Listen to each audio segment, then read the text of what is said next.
연극 배우 추성웅에게 카프카의 소설은 단순한 대본을 넘어 그의 삶 전체를 바칠 운명을 품은 도전이었습니다. 1970년대 한국 연극계에서 한 배우가 1시간 반 동안 원숭이 역할을 혼자 소화하는 모노드라마는 매우 이례적인 시도였고, 동료들은 그의 결정을 이해하지 못했습니다.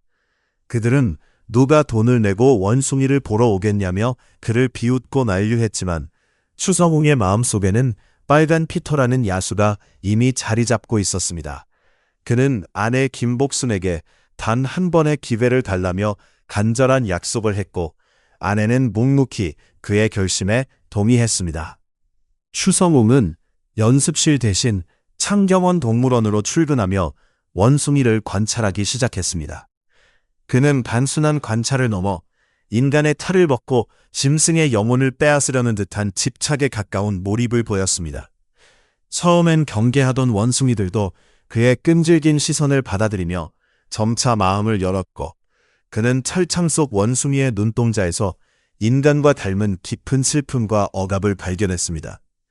그들은 힘이 약한 죄로 갇힌 존재였고, 그 모습은 당시 유신 체제 아래 숨막히는 현실의 국민들과 다르지 않았습니다.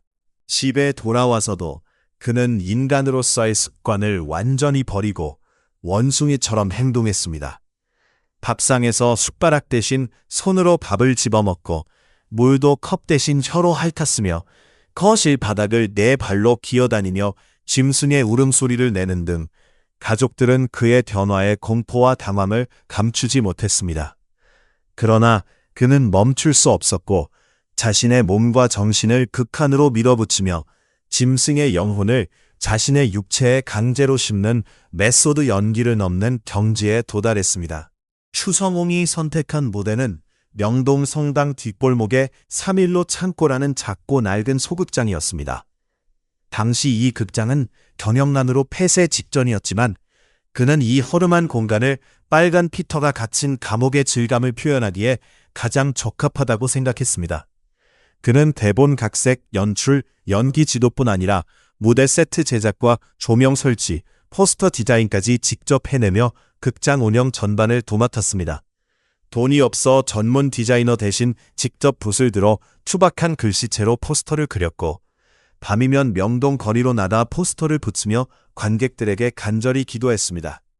1977년 8월 20일, 드디어 무대에서의 결전의 날이 밝았습니다. 분장실에서 추성웅은 자신의 얼굴을 지우고 원숭이의 모습을 완성하는 화장을 했습니다. 하얀 베이스 위에 붉은색을 덧칠하고 눈 주위를 검게 칠해 원숭이의 표정을 재현하며 인간의 모습을 완전히 포기한 채 짐승의 가면을 썼습니다. 무대가 열리고 그는 네 발로 기어 관객을 위협하며 시작부터 충격을 안겼습니다. 그는 대사를 읊는 배우가 아닌 원숭이 빨간 피터 그 자체였습니다. 그는 무대 위에서 뛰어다니고 철봉에 매달리며 짐승의 에너지를 폭발시켰습니다. 분장은 땀에 젖어 번지고 극장은 아프리카 밀림과 철창 감옥으로 변모했습니다. 그의 독백은 원숭이였던 지난 삶과 인간 사회에 적응하며 겪은 비참한 역사를 고백하는 것이었고, 목소리는 짐승의 울부짖음과 죄수의 절규를 넘나들었습니다. 때로는 객석으로 뛰어들어 관객과 직접 교감하며 문명과 권력에 대한 조롱을 퍼부었습니다. 처음 관객들은 당황하고 두려워했으나 시간이 지날수록 그 낯선 불쾌감은 깊은 공감으로 바뀌었습니다. 빨간 피터의 운명은 독재시대 속 국민들의 현실과 닮아 있었고, 자유를 잃은 상태에서 인간의 탈을 쓰고 살아야 하는 비극을 드러냈습니다. 무대 위에서 피터가 철창을 부여잡고 외칠 때 관객들은 억눌렸던 감정을 폭발시키며 울고 분노했고, 결국 뜨거운 박수와 환호로 그를 맞이했습니다. 초연은 대성공을 거두며 입소문이 퍼져 명동 3일로 창고극장 앞에는 매일 표를 구하려는 긴 줄이 늘어섰습니다. 지방에서까지 관객들이 몰려들었고, 좁고 더운 공간은 관객과 배우가 하나 되는 치유의 장으로 변모했습니다.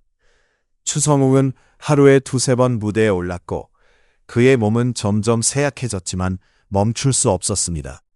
그는 자신의 육체를 조금씩 희생하며 관객과 예술에 헌신했습니다.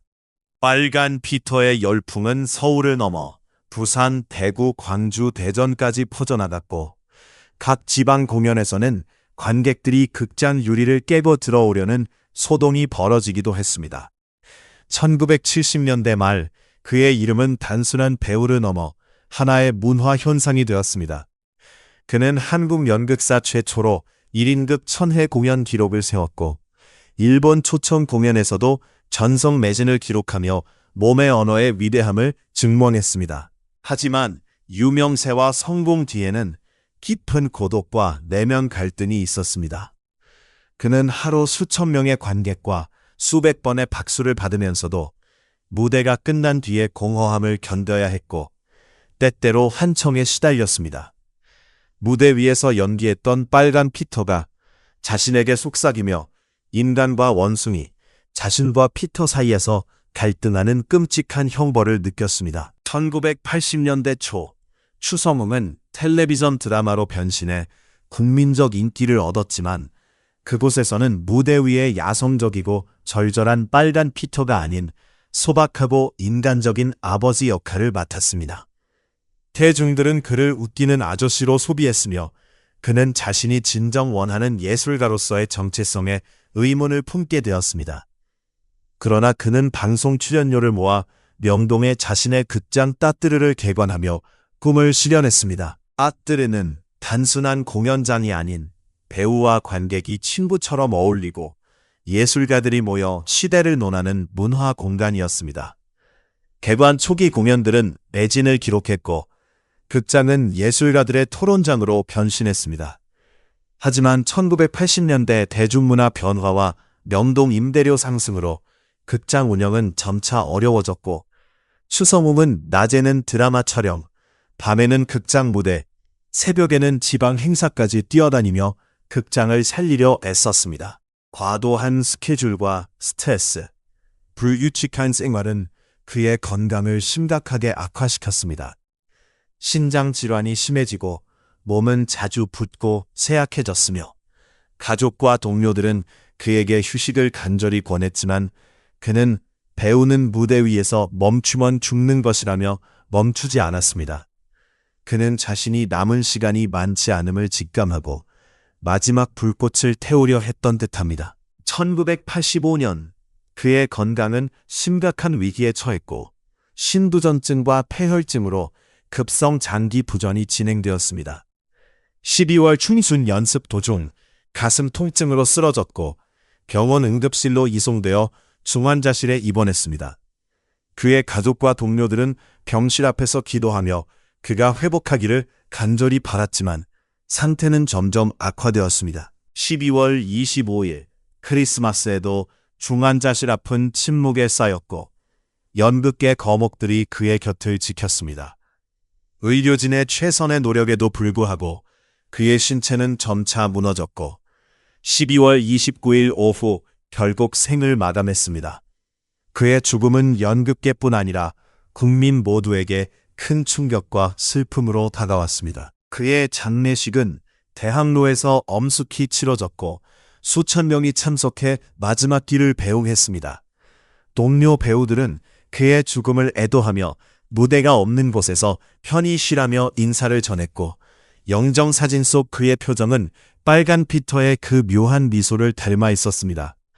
운구 행렬이 명동 소극장 따뜨르 앞을 지날 때 수만 명이 모여 조용히 추모했습니다. 그의 죽음 이후 명동의 따뜨르는 임대료와 운영비 부담으로 결국 문을 닫았습니다. 극장 간판이 떨어지는 소리는 마치 그의 심장이 멈추는 듯한 울림을 남겼고 그가 애써 지켜온 소극장 문화의 한 시대가 물리적으로 막을 내리는 순간이었습니다. 그의 가족은 극장을 처분하며 경제적 어려움과 슬픔을 동시에 겪었습니다. 추성웅의 자녀들은 아버지의 짙은 그림자 아래 성장했습니다. 어린 딸 추상미는 아버지가 연극을 선택한 것이 가족을 버린 것이 아니라 예술로 가족을 지키려 한 것임을 깨닫고 결국 무대에 서는 길을 택했습니다. 아들 추상록 역시 배우와 감독, 음악가로 활동하며 아버지의 재능을 이어갔습니다. 두 형제는 각자의 방식으로 아버지의 점신을 계승하고자 노력했습니다. 한국 연극계는 점차 명동에서 대학로로 중심지를 이동하며 새로운 소극장들이 생겨났고 이들 공간은 추성웅이 개척한 소극장 정신을 이어받았습니다. 배우와 관객이 가까이 숨쉬며 자본에 휘둘리지 않고 몸으로 승부하는 정신은 여전히 그의 이름과 함께 회자되고 있습니다. 젊은 연출가와 배우들은 그를 신화적인 존재로 숭배하며 그의 전설적인 이야기를 안주 삼아 밤을 새우곤 합니다.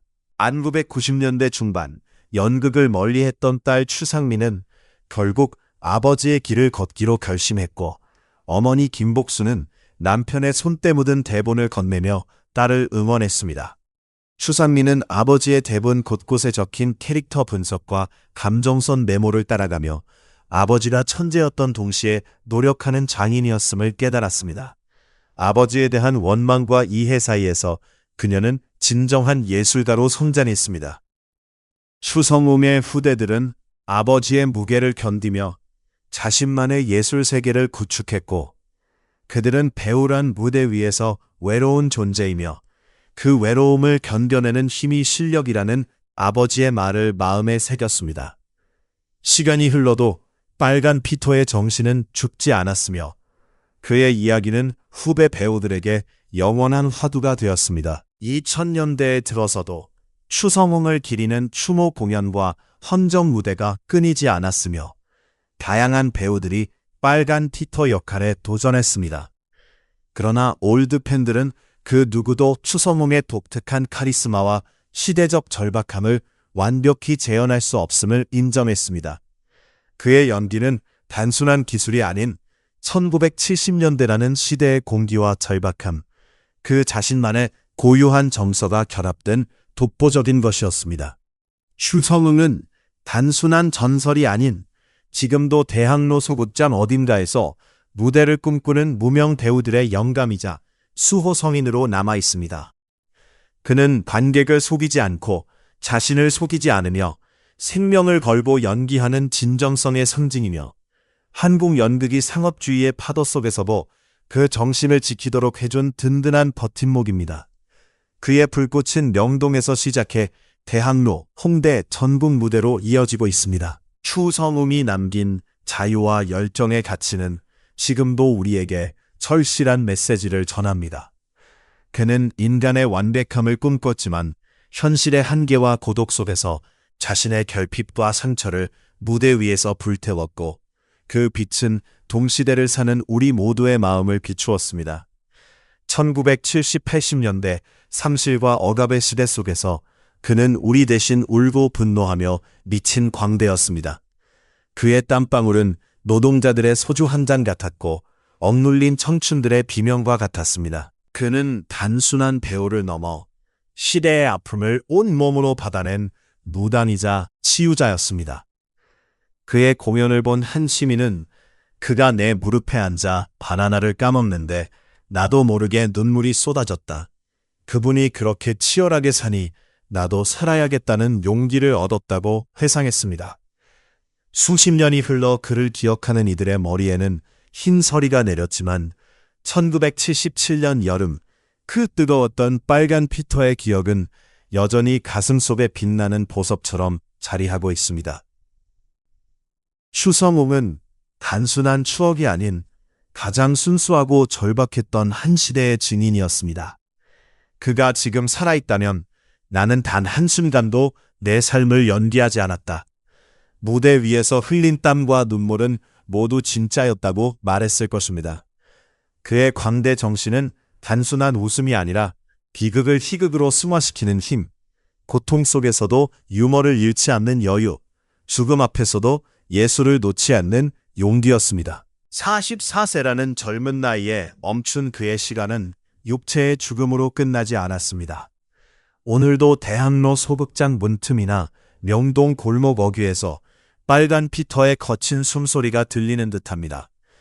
그는 무대를 사랑한 것이 아니라 무대 그 자체가 되고 싶었던 사람이었고 그 소원은 전설이 되어 영원히 빛나고 있습니다. 그는 아마 하늘나라 무대 위에서 수줍게 머리를 긁적이며 광대는 뭐 나는 평생 인간이 되고 싶었던 원숭이였을 뿐이라 말할지도 모릅니다.